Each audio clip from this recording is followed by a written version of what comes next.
guys, and welcome to my YouTube channel. This is Nancy, and today I will be giving you 10 tips to increase sales on your Etsy shop for 2018. So if you currently have an Etsy shop or trying to open a new one, these 10 tips are going to help you increase your sales. I will be revealing tips and tricks on how to increase your sales. In my first year anniversary, that was November of last year, 2017, I sold 20,000 in sales. And it's not to brag. I made a lot of mistakes. I learned a lot throughout the course of 1 year. However, if I knew these 10 tips, I think I probably could have doubled my revenue or at least made a lot more money than 20,000. So I hope this tutorial will help you to build a thriving business in Etsy. If you have any tips that I have not covered after the 10 tips I've given today, please make sure to leave a comment below with any tips and tricks that you currently do, because we can always learn new tricks. So let's go ahead and start beginning with the tutorial. So the first tip that I have for you is knowing your market. So is there a marketplace for your product or service? Do people need your product or service? So a lot of businesses neglect this crucial step when opening up their Etsy shop. So how do you determine if there's a demand for your product or service in the marketplace? The first thing you could do is look up competitors in the same niche on Etsy.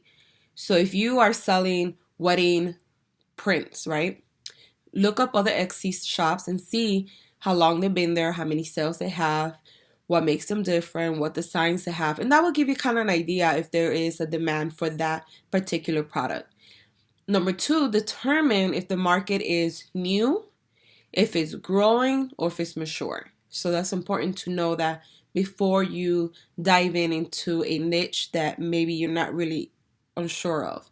Number three is, if you do have tons of competitors in your niche, how is your product or service different from everybody else that you're competing with? So why would someone buy from you? Why they should buy from you versus someone else? So it's something important to know. It's very important to differentiate yourself with having so much competition out there. And number four is define who is your potential target customer. So knowing who your target customer is. If you're doing wedding prints, most likely are going to be women who are getting married, who are in between the ages of, let's say, 20 to 45. This is important to know because then when you do a market analysis, or if you decide to go ahead and do Facebook ads, you are able to target the right demographic and not just spend money to spend money and you're not selling anything. So it's important that you make sure you define who's your potential target customer. So this is a way that will help you analyze the market before you even open it to see if you can have success with it. So that's number one. Number two is paying attention to reviews. So many businesses nowadays are growing because they paid attention. Many are suffering because they don't. So it's crucial that you pay attention to your reviews and address not only positive but negative reviews. Etsy shops who are afraid of managing their reviews are missing out and potentially hurting the growth of their store. For instance, if you have someone that leaves you a bad review, it's important you address the review right away. Make sure you don't take it personally. Make sure you're very professional. And if the person, you did everything you could and they still left you a bad review, make sure that when you are responding, you put that in there. Just make sure you give empathy. You personally say, I'm sorry that the issue wasn't resolved. I know that I did this, and this, and this to try to help you. We apologize. We want to make sure that we give you excellent customer service. Just keep doing that. That's the best way to approach a bad review, especially if you did everything you were supposed to do and they still leave you a bad review, because you're not going to win everybody. People are going to leave you a bad review. Regardless, if you give exceptional customer service, they will still. It has happened to me. So just make sure you don't take it make sure you don't take it personal, but make sure you give a professional answer when you are responding to reviews. The nice thing about responding to a bad review is that when other people, other potential new customers read your reviews, they will see, oh, this person gave them a bad review, but it seems like the shop was actually trying to help them. They found a solution, but the customer just seemed unhappy. So that way, it doesn't really look negative against your shop. And hopefully that person will be more understanding and still buy from you, even though someone left you a bad review. So it's so important that you always address not only positive, but negative reviews. This will help you help other potential buyers understand. And like I said earlier, get a sale, get new sales, basically. And another twist to reviews is that not all bad reviews are bad. So for instance, let's say you sell edible files that people could download, edit themselves, and print it at home or print it at their local printing shop. But however, the person, was frustrated, the customer couldn't edit it, and just gave you a bad review and said, I couldn't edit the file, I couldn't use it for my event, and this is why I gave you a bad review. Address the review, obviously, offer a solution to help them. But then on top of that, this is your opportunity to say, how can I avoid for another one of these reviews to happen with the same topic, right? So this would lead me to think, okay, maybe I need to give them an instruction guide, right? Like a tutorial. So when they download the print, they could go in the tutorial and know how to edit the print or the editable file. So this will be like a cheat sheet and will come in handy by providing the customer help. And then it will avoid the chance of them leaving you another bad review, like say a different customer about the same order that might have the same situation, right? They couldn't edit it or figure it out. It's the first time, they don't really know how to do it. So not all bad reviews are bad. Sometimes they're actually pretty good because customers are giving you insight on your business and what could be improved.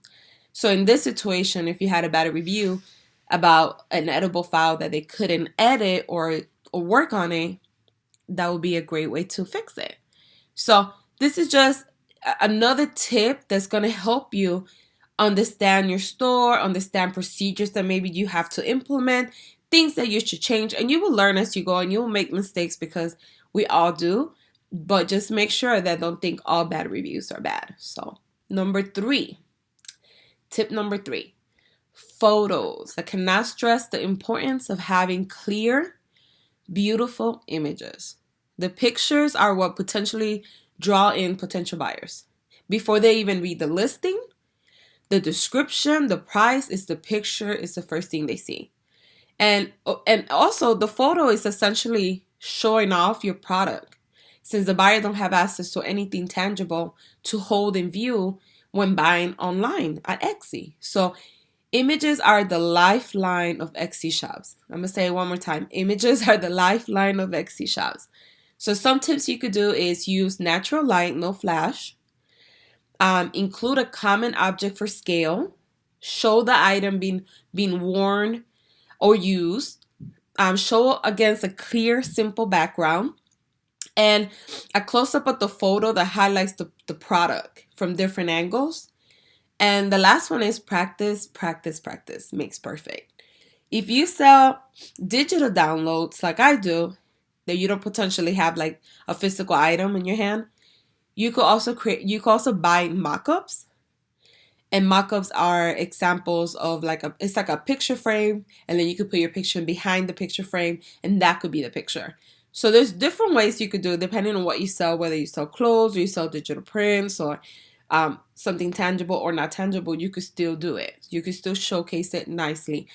Now, Etsy has extended. Before you could only do 5 pictures. Now you could do 10. If you could do all 10, use all 10. Use as many pictures as you can because that way it does show your product visually to the customer, and hopefully it will land you a sale versus if you just do one picture. Some people need to see it from different angles and see multiple pictures before they decide, okay, I'm going to buy this. Another thing is, like I said earlier, if the pictures are not visually appealing, you will not get any clicks, which means no sales. So if you have a picture that has the background is all clutter or it's a shadow or you can't really see the product. It could be the most beautiful product, but you can't really see it. No one's going to buy it. So just make sure that it is clear, beautiful images, preferably a white background. That way there's no noise in the background. Okay, so tip number 4 is another one that's very important, is SEO research. The biggest mistake you can make as an Etsy seller is not doing the necessary groundwork of researching your keywords. So before you add any listings to your shop, make sure you have profitable keywords where potential buyers will find your product or service. You wouldn't be surprised that I joined an Etsy group and I see a lot of questions, people commenting, oh, I have this product, what keywords should I use? So people, are trying to help them, and they're like, let's say it was a shirt, a black shirt like the one I'm wearing now. So they'll be like, oh, you could do black shirt, black long shirt, black sleeveless shirt, black silky shirt. I'm like, no, that's not how you do SEO. Yes, you are describing the shirt. However, if that word is very competitive, you're going to have to be think out the box to find keywords you actually could be profitable. Just don't put any keywords in there just because you think, okay, I'm describing it, so this is a keyword. Just do the necessary work. I guarantee you, if you do the necessary work, you can use a tool. There's a free tool that I use. It's my favorite. It's called xcrank.com. They have the pro version that you could pay. I actually don't pay for it. I just use the free one. And it's explicitly made for Etsy sellers. So basically when you do keyword search, it's going to use Etsy's, you could say Google search Etsy, and it's going to give you the keywords based on what everybody else has. And it's going to tell you what keywords are competitive, what keywords are like medium competitive, and what keywords are low, which are the ones you want to focus on. That way your products could be found. If you use a keyword that's very competitive and you are a new store, that means, let's say, another 20,000 stores are using the same keyword, you'll be dropped to the end. A lot of buyers, they might scroll page 1, 2, maybe 3 to buy something, but they're not going to go to page 50 where you at to look at your product. So you want to make sure that you put the necessary time to do your research. If you don't know SEO, or you have an idea but you don't know exactly what to do, I actually have a video that I created that I show you step by step how I create my listing, how I use Xrand, how I find my keywords, where I put my keywords at, and that is going to help you a lot. That way when you are doing your keyword search, you know what you're doing, you know where to place them, and you're not just taking a guess, or you're not just going to Etsy and typing the suggested words and grabbing them from there. That's not going to help you at all. You might get lucky with 1 or 2, but you want to make sure that all 13 tags or all 13 keywords are going to get you clicks to your Etsy shop. You don't want to use 1 or 2 that are good and then all the other 10 suck. It's no point of doing that, to be honest. So SEO research is very important. If you don't know how to do it, I have a free tutorial video that I will teach. I show you basically from beginning to end. So make sure that you subscribe to my channel first of all, and make sure that you click on the link below where I have the description. I will have it there as well. So that's tip number 4. Tip number 5 is dress up your storefront. So it's important to look the part and stand out from all your competitors. There's millions of Etsy shops. So make sure you add a cover photo. Make sure you add a shop logo.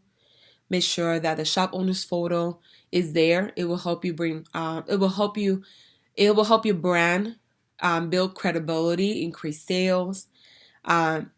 If you take a look at the most prominent shops, they have amazing cover photos on their homepage. They even expand their shops by providing their social media links and websites as well. Don't overlook small details. Take the time to fill out the about page, story, and also the story headline section. Many people make a mistake to overlook these items, and they don't treat Etsy like a business, and it is a real business. So you want to make sure that you share your story if you're a single mom, and and you make handmade products, whatever you make, let's say you make soaps and you enjoy doing this and you're single, share that with people. It builds credibility. It helps them be like, oh, okay, I like her, and they build that connection with you, and most likely they'll buy from you.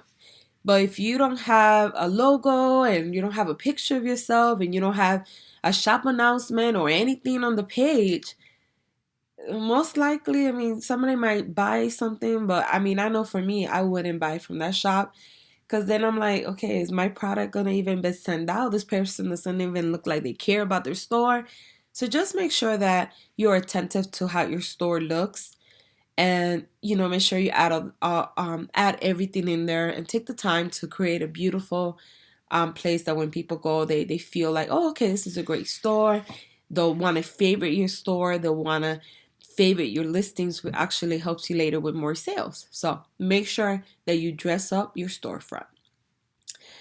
Tip number 6, listing description.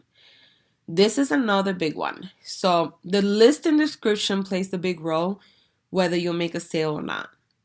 You will need to describe precisely what you're selling and be as detailed as possible. So you are trying to attract and appeal to buyers. So you want to make sure you address any possible questions they have before they even ask you, if that makes sense. So a well-written detailed listing description is what you need to win that first impression and encourages buyers to hit the buy button. So start with the most important details, like, make sure you specify the size, the shape, the color, the shipping fees, etc. Just have everything in there. So have like description, and then write down what you're selling, what they get, how they're gonna get it, what's the shipping fee, the policy for returning. Just have everything in there. One, that will make you look more professional. 2, it will help you land the sale. And 3, it will avoid unnecessary questions. Now, you are going to still receive questions, trust me. However, it will be a lot less because you have all the information already listed. And then that builds more credibility, and people most likely will say, oh, okay, this is a color, this is a size, perfect, let me just buy it right now. So just make sure that you write a killer description and make sure you include every detail of that item in the description. Tip number 7, pay attention to key performance indicators. What do I mean by that is Etsy provides you analytics and it's resources to help your Etsy shop become better and bigger, and things that you could tweak and change. So by reviewing your metrics, your sales, your conversion rates, you'll be able to know the insides of your store of what's working and what needs to be changed. So you cannot grow your Etsy shop if you're not examining your Etsy metrics and have a clear understanding of what sells and what does not. So a great way to increase your sales is by measuring your top items, maybe developing a more robust line for those top sellers. Focusing your energy on the actual items people are buying versus spending unnecessary time on items that you're not making any revenue. So I would personally tell you, check your items quarterly. Obviously, if it's a seasonal product that you're selling, it is going to sell more, let's say on Christmas versus on the summer. So those are a little bit different. But if you sell items that are year round, but certain items you're not selling, maybe, quarterly check them. And if you need to tweak it, change it up and put a different picture. Maybe you need to change the product. Do that, because that's the best way that you'll get to know your store, your insights, what's selling, and actually increase your revenues as well, because you're learning what sells and what doesn't sell. So it's so important that you measure your analytics and you learn how to read it and learn what people are paying attention to, what people are buying, and what people are not buying. Tip number 8, expired listings. So as an Etsy seller, it's your responsibility to keep track of all expired listings. So after you list an item, the item has a lifespan of 4 months before it expires. If you have more than one item to sell, then I recommend setting up the renewal automatically. This way, you don't forget to renew the listing and you don't lose on potential sales. Keep in mind that expired listings do not show up on your Etsy shop or Etsy search results. Someone like myself that I do digital prints, I really don't have to worry about running out of items because I do a lot of the work beforehand, but then I save the file and I could put, if I want to put 500 available, I could put 500. If I want to do 100 available, it doesn't matter because it's just a file that I will open, edit, and send to the customer. Now, if you sell tangible items, and let's say you're selling 20 soaps and that's all you have, okay, it's a little bit different. Just make sure that you keep track of what you have. So let's say you already sold all 20, but you happen to have another 10 that you made, but you forgot about the listing. That's a potential revenue loss that you have because you're not keeping up with your expired listings. So if you cannot leave it automatic, like me, because mine's a little bit different, if you cannot leave it automatic on, make sure that every time you sell a particular item that you keep track of it. That way when you stock up on that particular item, you go back and you edit and you say, okay, I'm down to 6, but I have 10 more that I did. Let me change it to 16. So just keep track of your expired listings. Tip number 9, you neglect your shop. So not necessarily you, but I'm just saying neglecting the shop. So if you have feature items, let's say when you go to Etsy, you're going to see like 3 pictures on the top. You could do 4 if you want. And those are feature items of your shop. So you could do like maybe your top sellers up there. Maybe you could showcase different soaps or different products that you have, like your top sellers. Or you could do seasonal stuff. Like a lot of people put, like, if it's Halloween, they put Halloween items. If it's Christmas, they put Christmas items up there, which makes sense. The thing is, if you have Halloween items, but we are in February and I'm shopping, when potential buyers visit your shop, they're going to feel like you are neglecting your shop, and it sends the wrong message because you're not taking pride on your store. Why, from someone that doesn't take the necessary time, will make a sale? Probably not.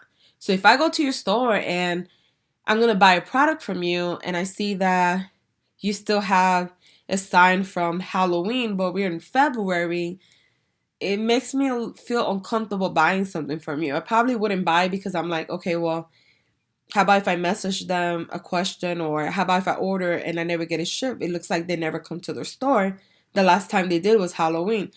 People think like that, believe it or not, even if you are going every day and checking. So just keep up with your store. So if you change your banners, that's awesome. I actually want to start doing that a little bit more in my shop.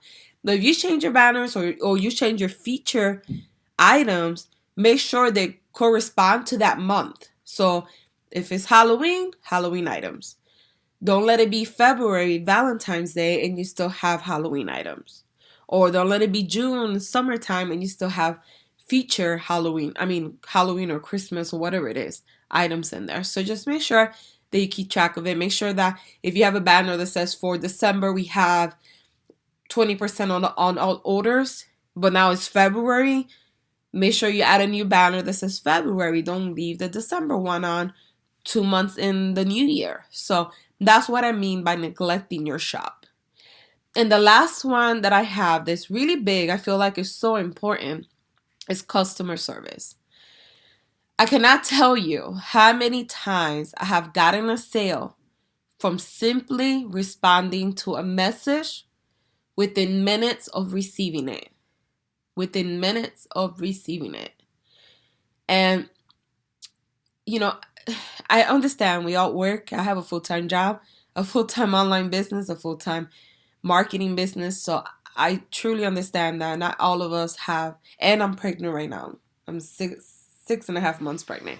So I understand that we don't have the leisure to respond right away. However, there are simple things you could do. Like you could download the Etsy seller app that helps you manage your store directly from your phone.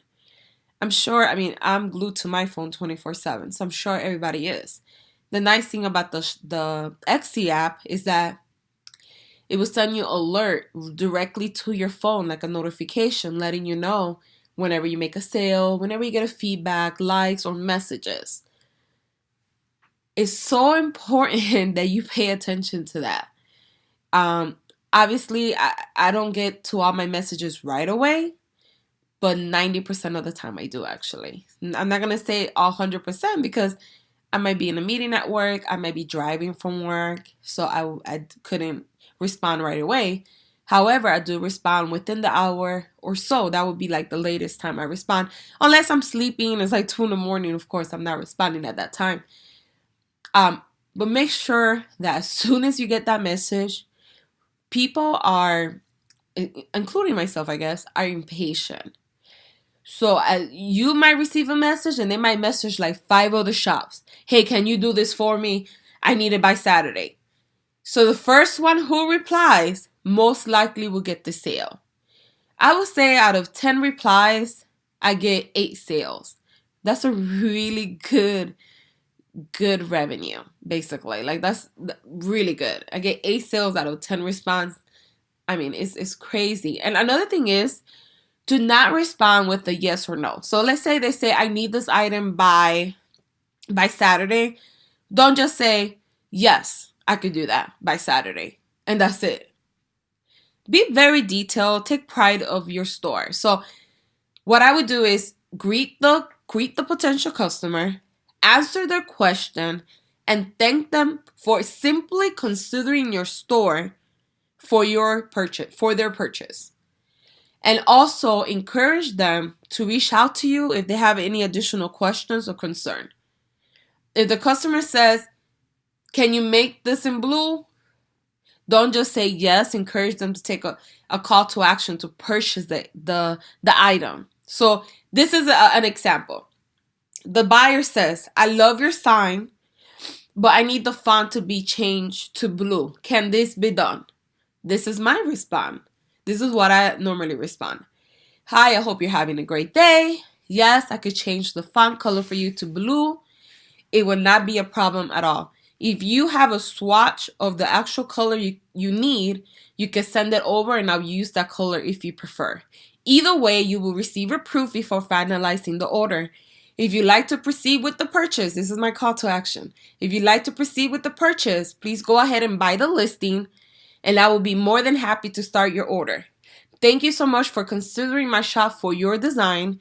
Please do not hesitate to ask any questions or concerns. What does this tell the buyer? It's like, wow, like this person responded to me. They're willing to do the change. They're eager to start, and most likely they'll buy from you. You want to make sure also that you throw in a call to action. So a call to action is when you tell somebody what to do, but you say it in a nice way. So you know, like I said, if you'd like to proceed with the purchase, please go ahead and buy the listing, and I'll be more than happy to start. I'm technically telling them buy the listing. You have to direct people. A lot of times if you just say, yes, I could change the color, and that's all you responded, most likely they're going to start shopping somewhere else. But if you tell them, hey, I could change the color, I'd be more than happy to start the order for you. Thank you so much for considering my shop. Go ahead and buy and I'll get started. They're going to be more confident in you as the seller. They're going to be like, oh, okay, great. She's working with me. I could actually give her the color that I actually need to match everything else that I already have.